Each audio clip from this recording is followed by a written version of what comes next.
И сега денеска државата е малку покомплицирана. И сега збориме дека собствениците, класна држава, тоа се сложуваме сите, и во класната држава тие што имаат повеќе имот и пари, тие понираат повисоко општество. Сега, меѓутоа тоа го спроведуваат преку еден политички систем кој што е легитимиран пред граѓани, пред обичниот човек на избори. И сега да видиме тие структури на моќ малце со тие инструменти. Политичариве да видиме се за оваа тема, например, хиерархијата. Еден кој е најгоре?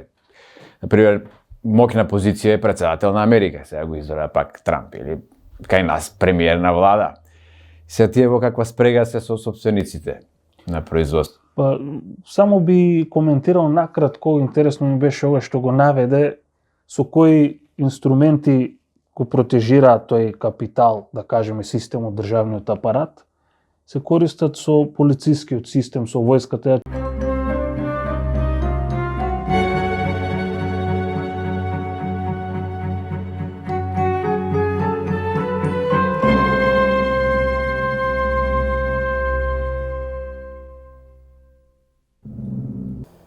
Почитувани гледачи, добро дојавте во една нова Д-програма, епизода 10.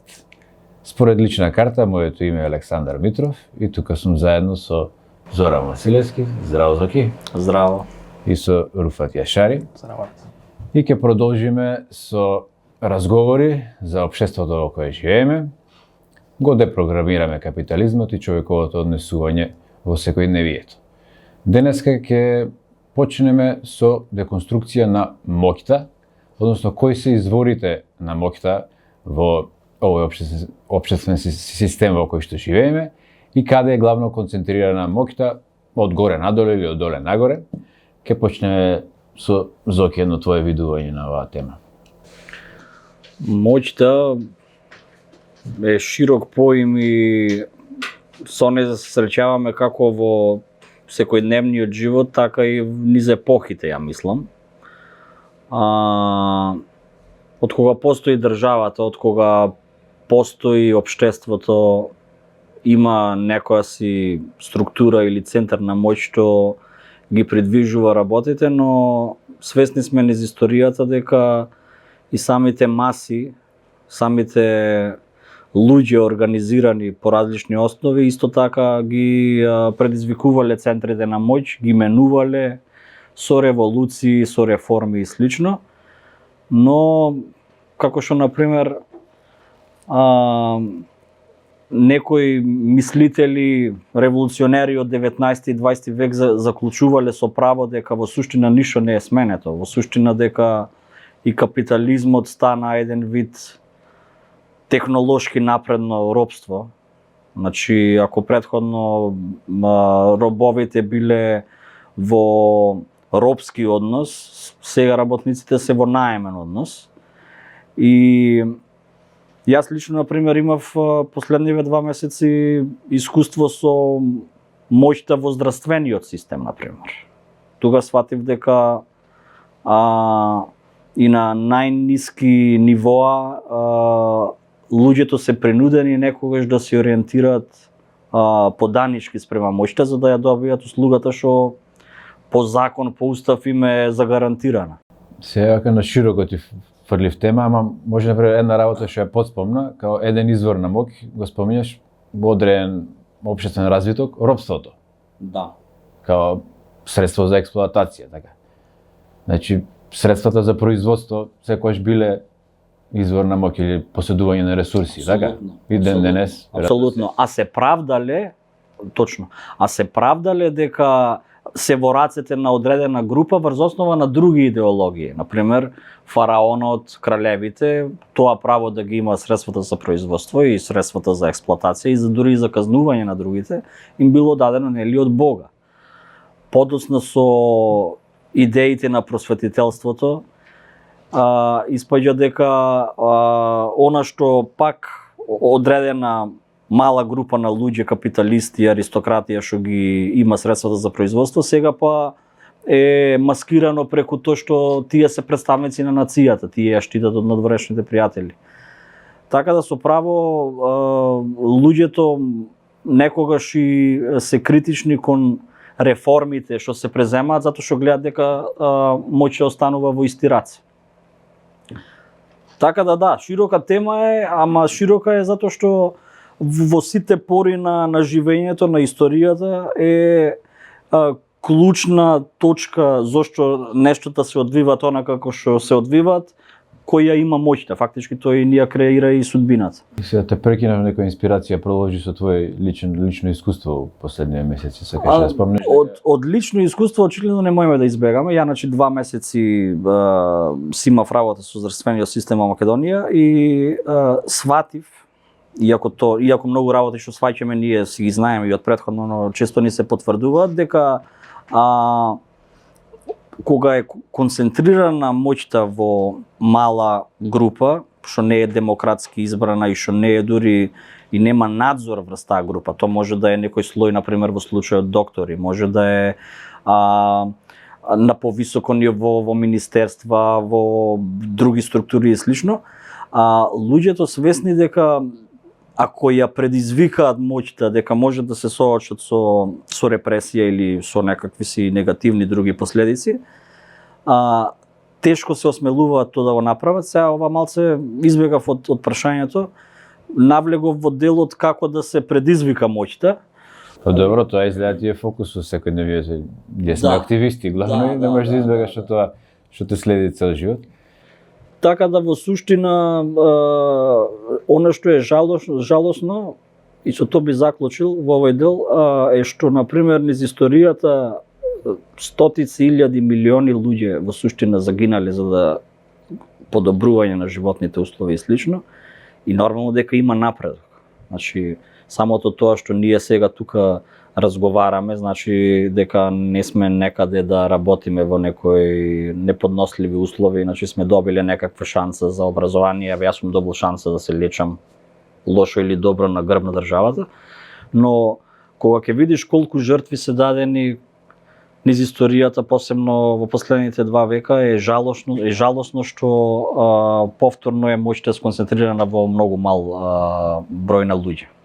Што во суштина се и зад скриени зад завеса, ние не знаеме конкретно по име и по презиме кој ги влече конците во држава, па и глобално. Ние ги гледаме актерите фактички. Од моќниците има и поголеми моќници. Да, и сигурно тие не се експонирани. Меѓутоа, веројатно има можност да спомнати за образование и за здравство, за јавно здравство, пак некако ја заслужуваш покурувајќи се некаде, плаќајќи данок, така бивајќи, да кажем, послушен граѓанин, ја добиваш таа услуга од државата, така пак.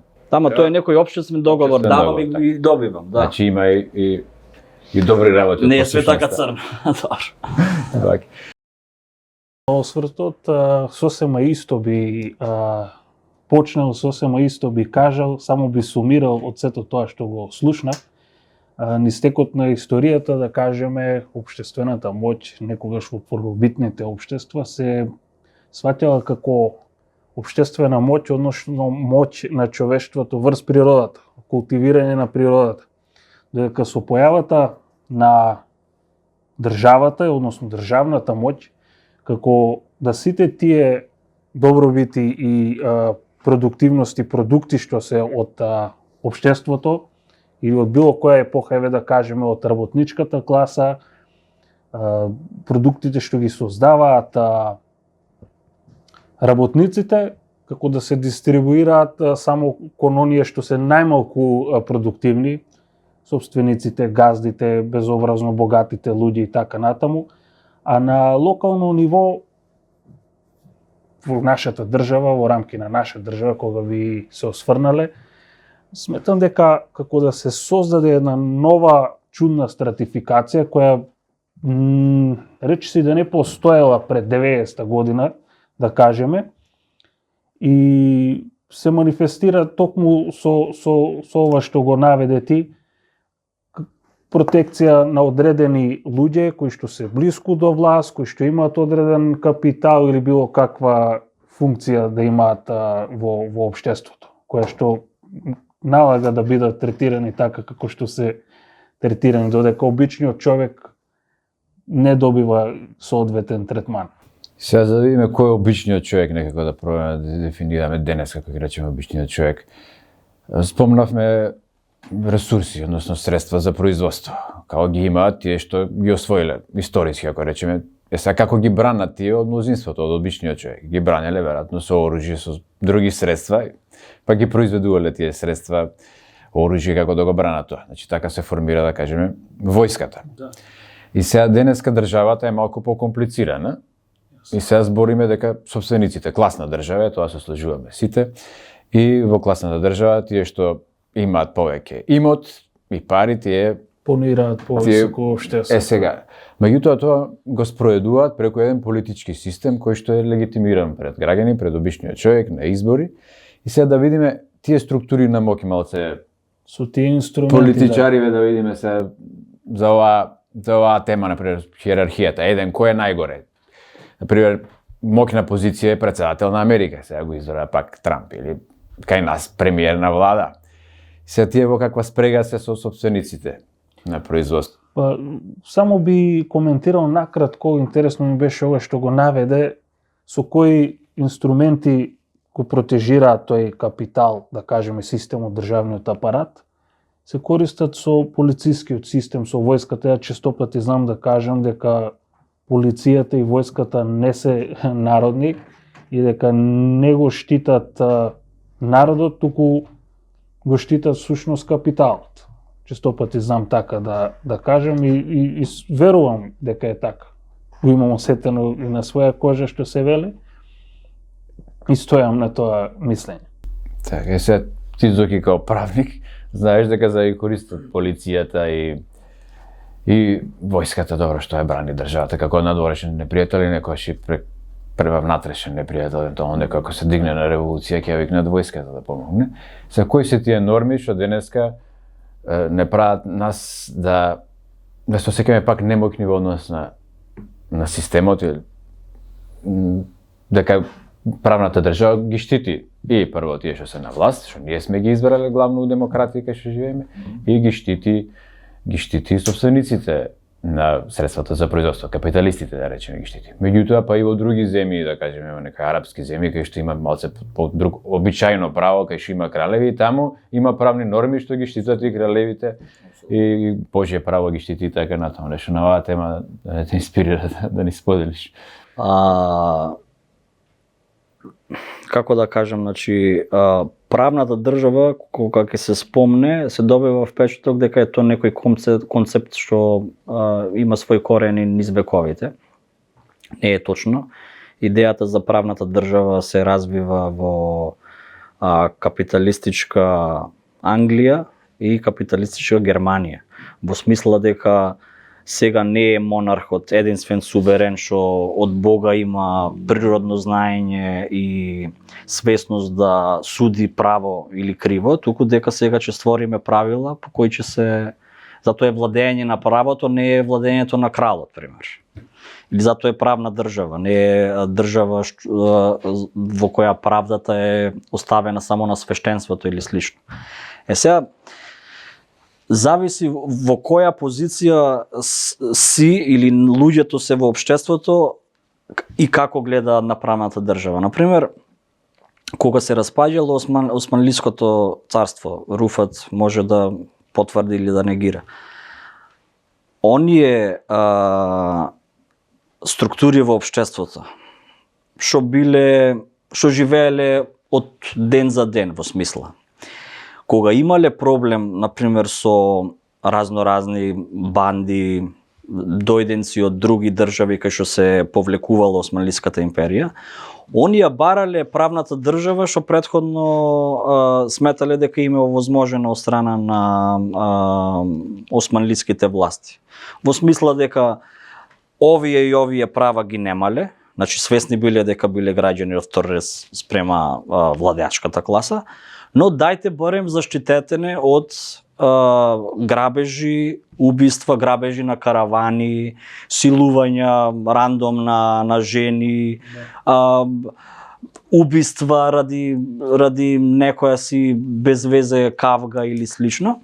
И фактички можеме тој искуство што сум го читал фактички за тој период, збориме за втора половина на 19 век и почетокот на 20, значи кога економски слабе државата и е пред распад, тоа е тогаш време да се предизвика од двете страни на оската правната држава. Значи може да се предизвика од страна на криминални банди кои што сакат да го искористат хаосот, значи дури црна реакција, значи имаш тука и геноциди вршени на некои простори, а од друга страна истото тоа ти е шанса за револуционерните сили, значи како што во исто време се развиваат, значи екстремни десничари, се развиваат и екстремни левичари на некој начин. И сега правната држава во мирни времења мислам дека само се идеализира. Као животот е добар, ајде сега само да ни е уживањето безбедно, да не стрепиме за нашиот живот и благодет. Значи као треба да ни понуди одредена сигурност, као луѓето тежнеат за сигурност, но и секогаш тој што им ја дава сигурноста, безбедноста од надворешна закана. Точно, секогаш е поврзана со државната власт, значи и во време на Југославија ако се појавил некој, и сигурно имало, и го знаеме тоа, што бил критичен како новата власт застранува од првичните марксистички, ленинистички, не знам какви идеи, тој е автоматски непријател на државата. Така да правната држава е во суштина навидум неутрална, а уствари е алатка на владеачката класа. И сега ние на факултет сме учеле за некои термини, може да се провлекле од минатиот систем во некои учебници. Например, знам имав и многу добар учебник Вовед во право од Димитар Балаџиев, значи тоа беше марксистичка книга. И таму беше јасно кажано, например, што е полицијата, дефиниција. Принуден апарат. Значи, државен апарат за принудна сила. И ти тука немаш илузии што би ги учил во граѓанско општество дека целта на полицаецот е, не знам, да спаси маче од на дрво или да заштити некоја жена од семејно наследство или слично. Така да многу работи се во суштина напишани, но како се менува системот и тие полека се менува. Да. Се ни објективно може да се сложиме и секој што објективно ќе се анализира, стварно ќе види како е поставена државата и каде е монополот за физичка принуда, која има и бруталната моќ, нели? Кој може да дава наредби на полицијата, кој може да дава на војската, и тој се разбира дека е многу помоќен од обичен граѓанин, кој што спомнав, кој што плаќа даноци. Меѓутоа, сега колку е тука силна моќта на пропагандата, што треба да ги убеди луѓето дека живеат фин граѓански живот, дека граѓанските права постојат за нив, или па колку е тука моќта на другата пропаганда која што треба да го разобличи општеството, која доминира моментално се, која според вас нешто на оваа тема дали ќе доаѓа, или па сега е пропаганда дека треба да живееме све убаво фино, има шум на информации, на емоции, на забава и вика некој не се занимава со има разни тенденции, на мене ми е најинтересна тенденцијата, ја што ја обсервирам така и што ми иритира на некој начин, не знам како ви кажал. Често пати знаат некои одредени младенци да кажат дека политиката има навлезено во сите структури, во сите пори на општеството, но свесно или несвесно се сервираме на истите тие политики и со своите некои постапки кои кога би ги критикувале, би се почувствувале, не знам, исповикани или навредени на лична база. Тоа е повеќе кога вршам коментари на таа тема, се од генерален, објективен карактер. Секогаш тежам кон тоа да бидам објективен. И во однос на тоа, често пати се бркаат хонорари. Мене ми е интересно што истите тие луѓе кои што се најголеми гласноговорници против, не знам, полициска бруталност, општествени неправди, системски неправди, всушност се носат и изгледаат како елита. Не се разликуваат ништо повеќе од некој ситен капиталист. Барем според она визуелно, како што Кажеш да изгледа. кажеш дека сите поткрепнуваат под моќта на изворот на финансии. Некој И ако сета таа кариера, сета таа моќ или портфолио свое го градат врз, не знам, оние највулнерабилни, најранливи категории што се деца што се на плочници, деца што се на семафори. И се представуваат како всушност тие да го претрпуваат тоа, за да генерираат тоа што го генерираат, за личен бенефит. И со тоа се одржуваат тие некои негативни политики против кои истите зборуваат гласно. Како што спомна и Зоки, се обидуваат да се реформираат. Често пати ние тоа знаеме да кажеме дека не може да се реформира. Барем ваков систем како што имаме, не може да се реформира. Доколку не би се променило од нула. Една пропаганда како се одржува системов е дека се може да се реформира. Значи јас сум бил сведок на 2 децении реформи во судството. И секогаш биле истите надежи дека еве сега ќе се смени овој закон, ќе се формира вакво и вакво тело за надзор, ќе се зголемат платите, ќе се финансира повеќе и дека ќе се сменат односите, никогаш не се сменило ништо до толку значајно. Напротив, што викаш, сите тие ангажирани за реформи само ги зеле хонорарите.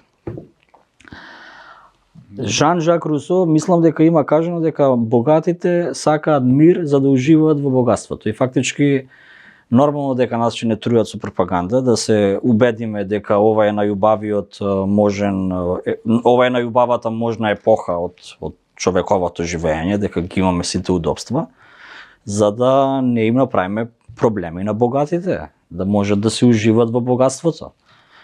И сега и тие прават некои концесии, веројатно. Значи, она што тие пред 30 години уживале, си патувале со авиони кај сакаат, сега на крилата на технологијата, еве и сега, например, авионскиот превоз, колку што знам, е многу поевтинет. Ако било, не знам, овие што се за во домаќинството, бела техника, ако била, не знам, прескапо пред 20 години, да. Сега е да, као, еве ви малце по малце, чекор во чекор, само немојте да ги предизвикувате општествените основи на кои што ние владееме. Значи, ми дојде интересно што спомнаш дека на богатите им годи мирот, као им треба мирот од една страна и они се пропагатори на мирот, ама као декларативно. Нив им одговара статус-квото, тие неќат да се смени ништо. Значи им одговара да кажеме некој социјален мир, меѓутоа на светско ниво има многу војни жаришта, дека знаеме дека се извор на финансии, се произведува. Ама не ги контролираат тие. И сега кој ги контролира? Локализирани пожари. Кој ги Има и созда? конкуренција меѓу моќта. Еве кога ги спомна, значи на кого му одговара мирот денеска, као на богатата класа, на капиталистичката класа која што владее со општество, меѓутоа во светски рамки гледаме дека им требаат исто и конфликтни места, им требаат воени жаришта. Као актуелна војна во Украина, како окупацијата, мислам и војните дејствија во Газа и геноцидот што се случува таму, гледаме дека тој што, да кажеме, владее со светов, која е таа спрега на моки, кои се тие што им одговараат тие војни жаришта. Не се само овие кои што ги наброив, постојано има и војни во историјата, како на една страна се нуди мир внатре у една национална држава, меѓутоа на светско ниво се нуди војна, како закана за мирот или како добар начин за заработување пари и за реплицирање на таа, зголемување на таа моќ. Точно, никогаш доста. Това е тешко прашање затоа што прво треба да се запрашаме кој владее со светот во смисла политичката или економската моќ, државите или класите. Например, класичен одговор на ова прашање било дека владеачката класа во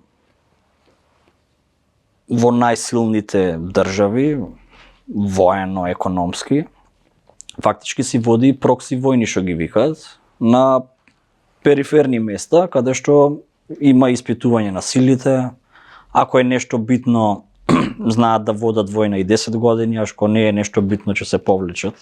Така да мислам дека она што имало кога беше 1600 и некоја Вестфалски мир, кај што во Европа се Да, период на кога немало војни, претпоставувам алудираш на тој така, период. да, и фактички се сречава на едно место стварно суверени, значи неколку водечки европски фамилии, фактички држави, да, и буквално како на ова маса имаш тука горе-долу рамномерност на силите. И сега како што се монополизира капиталот и војната моќ се монополизира, значи после само еден век од овој мир што го спомнав или два, имаме Антанта и централни сили, значи веќе моќта се концентрира во два табора. Така да и денес мислам дека сме сведоци на тоа. Сега јас не можам да разграничам наискрено дали на пример во Америка на пример последниот збор, крајниот збор, кој ќе на пример треба да се пресече.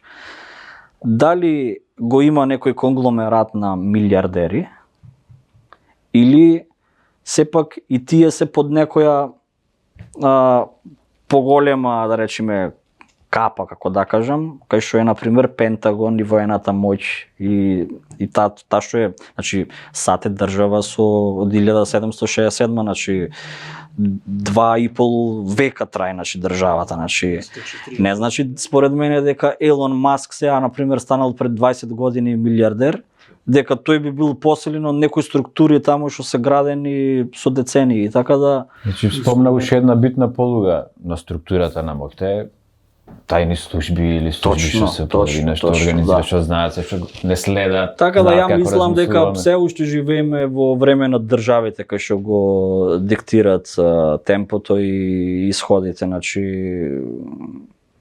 она што го викаме геополитика не е само дневна политика што ја гледаме на вести во рубриката Свет, туку мислам дека дури и во Русија знаеме дека има капиталистичка класа, ама не сум сигурен дека тие можат да им парираат да им парираат на државните служби, на институцијата председател и слично.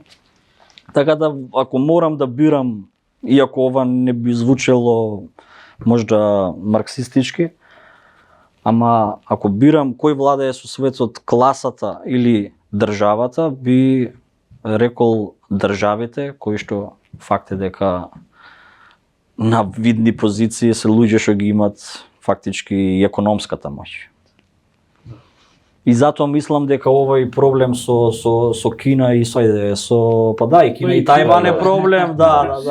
Немаш да грешиш кај Да, то не е уште почнато, точно. Мислев да речам Украина и во Палестина. Мислам дека илузии би имал било кој што мисли дека тие војни вака ќе прекинат со волјата на пример на Трамп сега. Ако САД процениле дека ја губат војната, ова ќе има само убава излезна врата дека ја се смени председателот. Тука и Македонија има негде улоги, она е членка на НАТО. Како не? Што ќе кажеме за Северно-Атлантската алијанса за геополитика интересно ми беше, се подсетив на тоа што за Македонија. Сега сме многу повисоко. ќе стигнеме. околу геополитиката луѓето некако како да се лимитирани, како да немаат познавања и се осврнуваат на го знаат светот како оној свет настани што се случувало рецимо у задниве 20-30 години до ајде па и 100 нека бидат и факт е дека Соединетите Американски држави секако воен хегемон, па и во последниве 2 века да кажеме, ги водат сите тие, ги иницирале сите тие војни што се одвивале и па и британците и французите нема тло каде што не стапнале, а да не. Затоа е малку контрадикторно кога ја условуваат Русија, не дека ние сме адвокати на ова или на онаа страна, туку објективно го анализираме. И германците, и тие најмалку имаат право да кажат, например, дека Русија иницира во овој случај Трета светска војна, кога првите две, условно речено, тие ги започнале.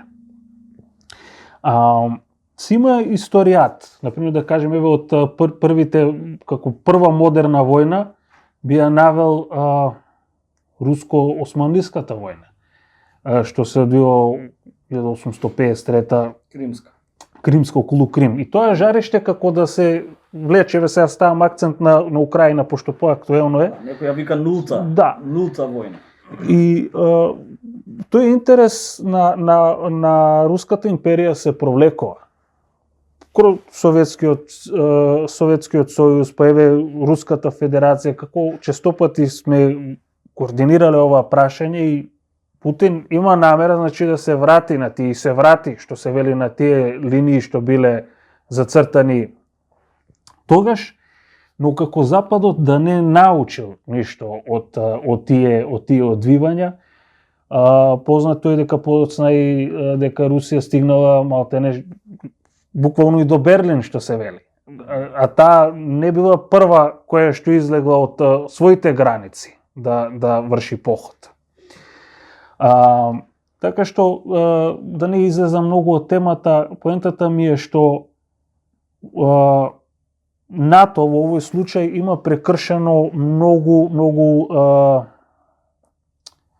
договори од 90-та наваму особено, и согласувања што не знам дали биле ратификувани тие договори, немам до толку познавање, но познато ми е, да кажеме, унификацијата на Германија била условена од Горбачев, од Советскиот сојуз, во ред Германија да се унифицира, но НАТО да не има експанзија ниту 1 милиметар на исток. Веќе во 94 година Клинтон ми се чини тоа како да го анулира. 99 година ќе пробам хронолошки накратко да го доволам целиот тој момент. Низа на држави, меѓу кои мислам била Полска, Унгарија, се вклучуваат во бивши Варшавски пакт. Се вклучуваат во НАТО. Подоцна Словенија, Словачка и низа други држави кои исто се тука југоисточна Европа, централна Европа, кои на некој начин представуваат закана за Русија. И сега овие, поентата ми беше што спомнав во почетокот, околу непознавањето на воената историја, геополитиката, се покажува со прст кон Путин, Русија, да кажеме, назови како hoćеш, дека тие ја инициира, дека дали блефира, дали навистина прети. Тоа било доктрина и во Советскиот сојуз, да се, кога има некоја така меѓународна, некоја, нели оној биполарен свет, еве го нема тој биполарен свет. Неколку пати Путин пружил рака, што се вели. Дали на почетокот на својот мандат, дали подоцна, дури нели она небулозен предлог да се приклучи Русија кон НАТО, но ете како акт сведочи во историјата, бил на маса. Потоа уште поалармантно ми е што сите можни комисии со англицизми, дека се не знам сега како би ги превел, но сакам да кажам тие комисии кои ги регулирале тие нуклеарни наоружувања, кој колку арсенал има, Соединетите американски држави биле први кои што ги напуштиле во неколку етапи. Сега не ги знам кои како се викат, но добро ми се пошироко што го објаснуваше, корисно дека гледаме да детектираме како се движи моќта, или кој е моќен, ги напуштиле сите. Кој е моќен да прекршува одредени договори, кај се взима за право. Значи целата нефункционалност на сите тие, сега и околу тоа би ординирал малку, нефункционалност и на многу меѓународни организации, како Обединетите нации, например УНХЦР. Например, што вика Джасмин од топ листа на реалиста, дошли су плаве кациге.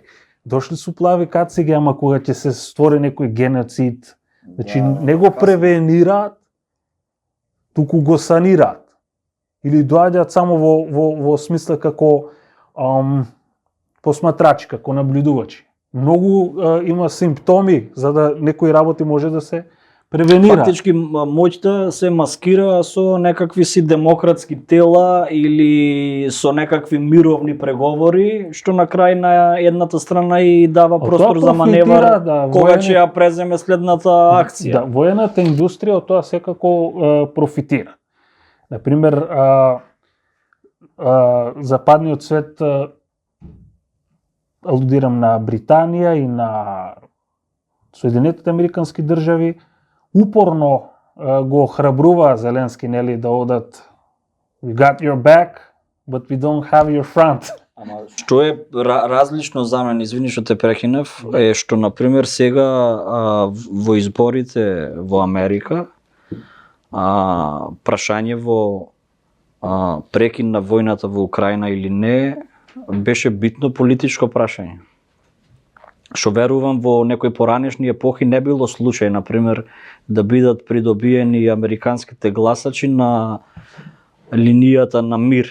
Не викам дека Трамп ќе преземе некои чекори во таа насока или дека ќе му дозволи некој тој самостојно да одлучува, ама кога сме на тема моќта, дали на пример мислите дека се уште во државиве што се одвиват избори демократски, фактички е тоа алатка се уште на луѓето да ја предизвикаат моќта, као демек ти си она warmonger, ама ќе те смениме на избори.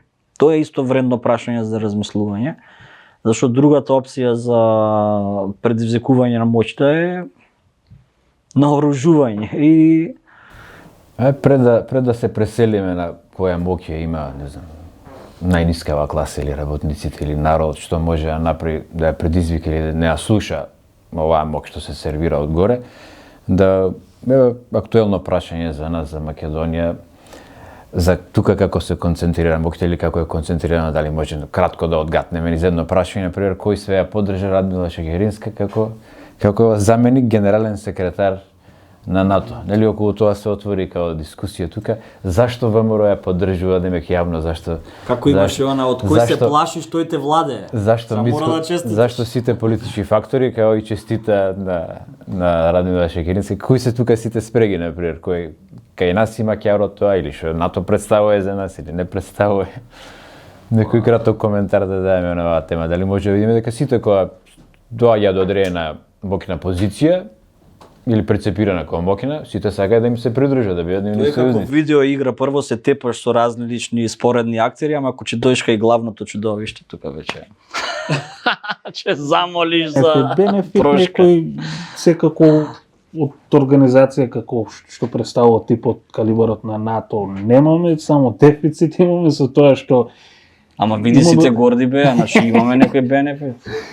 Потоа може би било малку премногу ова што го кажувам, но така сметам, така мислам дека и немаме впрочем некој суверенитет или интегритет ние како држава. Сите тие се актери, дали Шекеринска, дали ќе биде некој друг.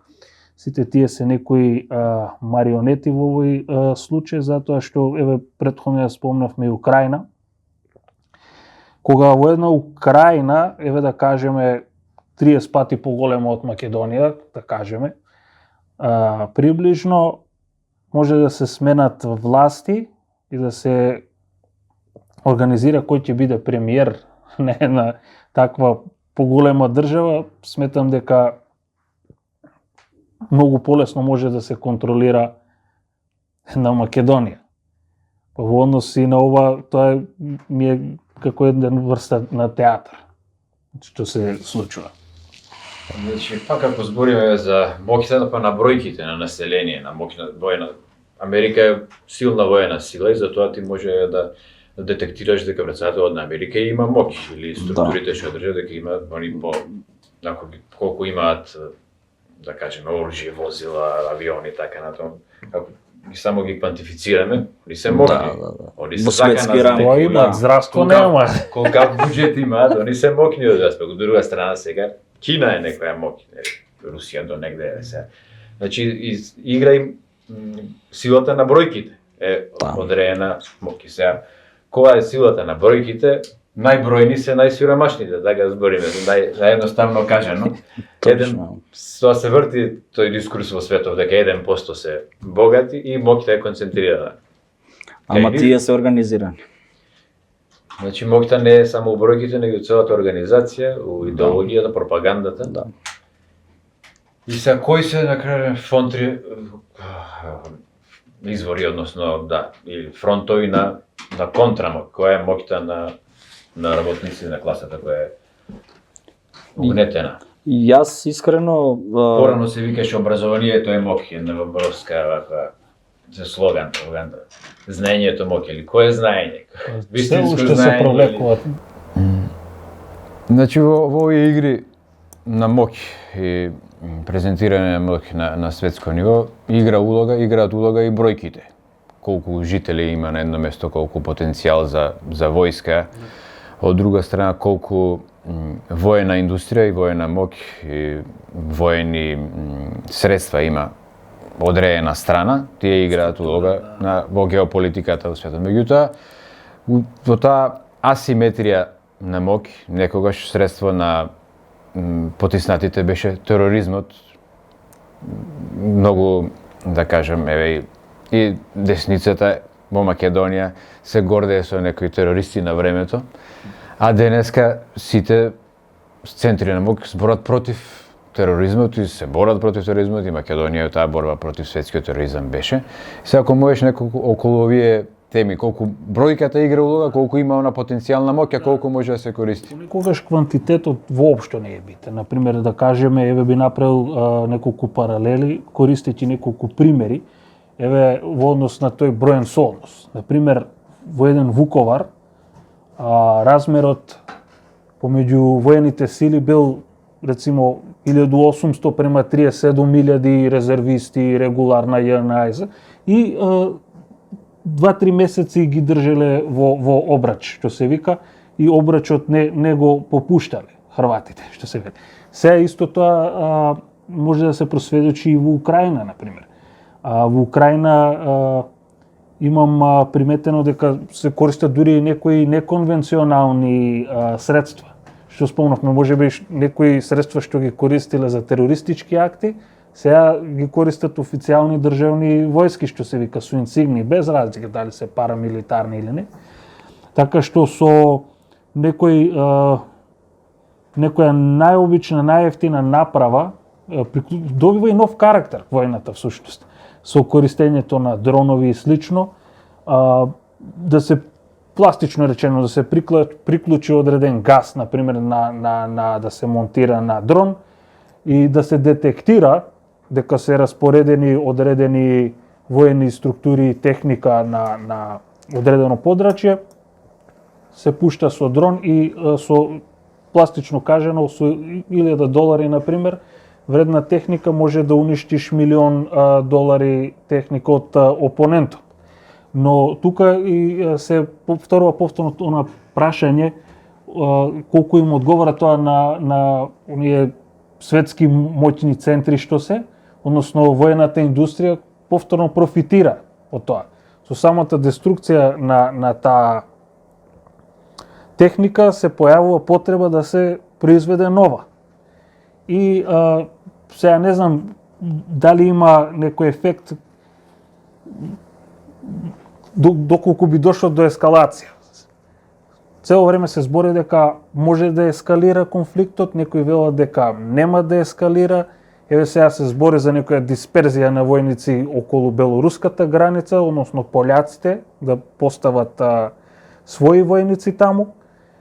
Но повторно значи сега ние збориме пак за одредена војна моќ, меѓутоа сме свесни дека постои најголема разурнувачка моќ, нуклеарната енергија, односно нуклеарни бомби има. Сега кој све у светот располага со овие? Имаме ли информации, знаеме ли точно и што представува ова за колку се 7-8 држави, така. Како се сега и Индија тестираше, ми се чини, некои боеви глави. И што тоа значи за распределба на моќта во светот, или како се бориме против тој што има контрола да искористи таа моќ? Или останува една мистерија да коментираат и гледачите на оваа тема? Мистерија ќе остане секако. За нас, Мислам дека што е најтажно и апсурдно во една таква констелација, доколку би дошло до такво некакво сценариум, има и некои предпоставки. На прва луѓето зборуваат колку километри, колку илјади мили може да прелете една балистичка ракета, рецимо од они не се у Москва, они се ваму према Монголија, можеби некаде тие ракетни бази. И колку може да стигнат, например, на тло на Северна Америка, односно на источниот брег на Северна Америка.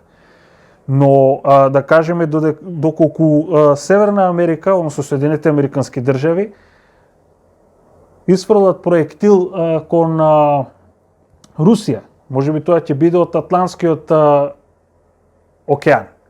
Но се заборава на фактот дека Соединетите Американски држави се тие кои што ги поставија сите тие ракетни штитови, ракетни системи, малтени имаат насекаде на ова земјена топка база, доколку русите се стационирани таму каде што се стационирани.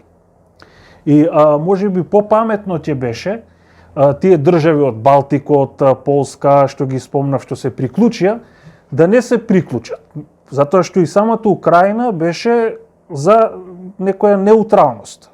Особено, ќе сгрешам сега дали беше Јануковиќ проруски, нели што го смета за проруски, Јануковиќ беше, да. Дојдоа до некој консензус, чекајте, ние имаме мултиетничко или двоетничко население тука, етнички украинци, етнички руси, нели таа Донбас што ги дели, се извинувам. Да не станат тензи, ние да внесуваме сега проблеми помеѓу Русија и НАТО пактот, антагонизми и конфликти, да ние да ги Но целта изгледа била сочиме со тие судирот бил цел. Со тие последици. Потоа доаѓа тој момент што го спомнавме претходно. Чекај, се состануваат амбасадорите и некои челници од НАТО, кој ќе биде премиер на Украина. Премиер кој што ќе работи кон тоа да се жештат тие меѓуетнички, кој што резултира како што резултира. Не ескалира од 22-та, туку ескалира од 11-та, од 14-та година. Значи гласачите не го гласале, премиерот не имале мала улога. Некој друг им го донел, тоа сакаш да кажеш дека бројката на најбројното население на гласачите слабо. Дали пропагандата оди во насока да излезеш да гласаш или во што е работата? Пак повторно ќе бидат на удар, например, јас претпоставувам. Тие од Балтички земји, Полска која дисперзира еве околу Белорусија сега војници околу границата. Пак би како да не го научија она што се случило во Втората светска војна. Или очекуваа, например, помош од британците, од французите 39-та година, но Полска беше поделена. Мислам дека е еквивалентно и сега, тие се всушност како пиони во ова констелација. А нас некоја пропаганда ни сервира дека нема се повторува така историјата, дека сега сме дека нема се повтори такво нешто. Дека сега сме на страната демократијата, посебно западните земји, дека никој паметен, само луд човек може да се спротистави на Америка која е на правиот пат и така натаму. И сега пак другата игра со бројките што ги спомнавме. И пак испаѓа рационално ова што да беше ирационална Руската Федерација, па дури и Северна Кореја се смета за ирационална, нели?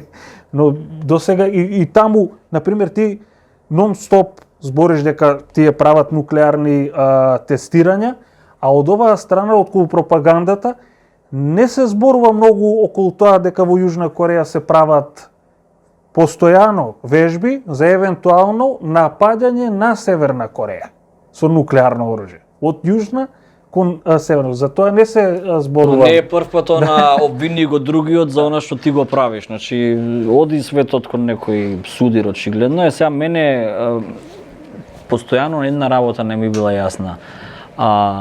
Толку ли е битна светската доминација на еден центар за сметка и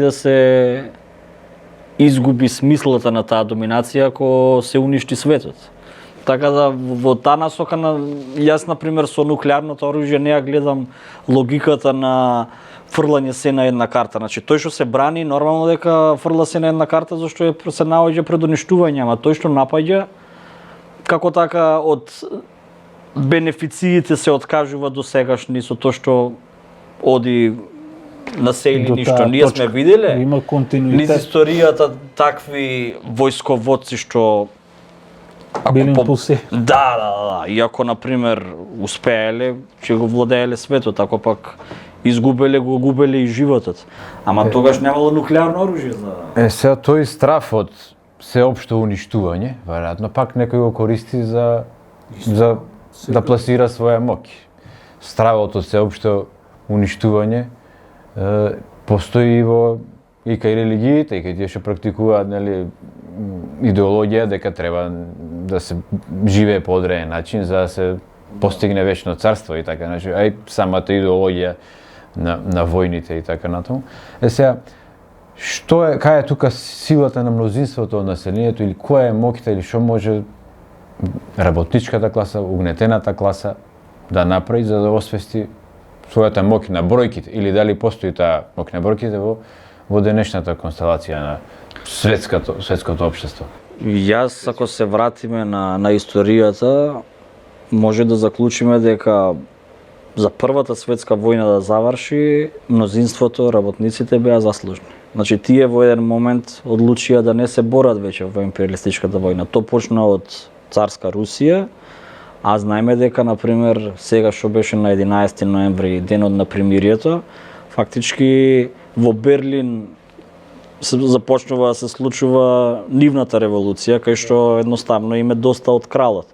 Така да, ја мислам дека оние што денес народите во светот, работниците што уште се убедени во наративот и во моќта на своите национални лидери, дека тие ќе бидат оние што ќе им се свртат против ако работата тргне на лошо. Така да, моќта мислам дека е во мнозинството, но сега е, како да кажам, во хибернација е, значи сега не може да излезе да дојде до израз затоа што уште не е све зовриено до тој степен за да се деси пресврт. Значи сега има едно долго пропаѓање на кај се пошироки судири, ама тие судири ако се реализират, тогаш многу илузии ќе паднат фактички. Сега во моментов изгледа нема победник меѓу двата блока за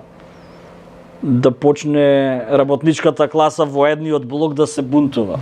Али двата блока се као другата страна на паричката, така? Па ако ја спомнавме Прва светска војна, би требало да бидеме непослушни кон центрите на моќ за евентуално да бидеме против тежа некоја.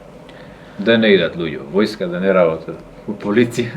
Па сега тоа со војската, ако не е пак наоружена работничката класа, како пак ќе ја Нема други свргне алтернативни опции. Не знам. Бројката е на... Еве младите нека му ја мислат. И ни останува, драги гледачи, да бидеме непослушни, да размислуваме и како што гледате денеска истеравме една епизода со мали технички проблеми, некојаш ќе видите капа на мене, некојаш без капа.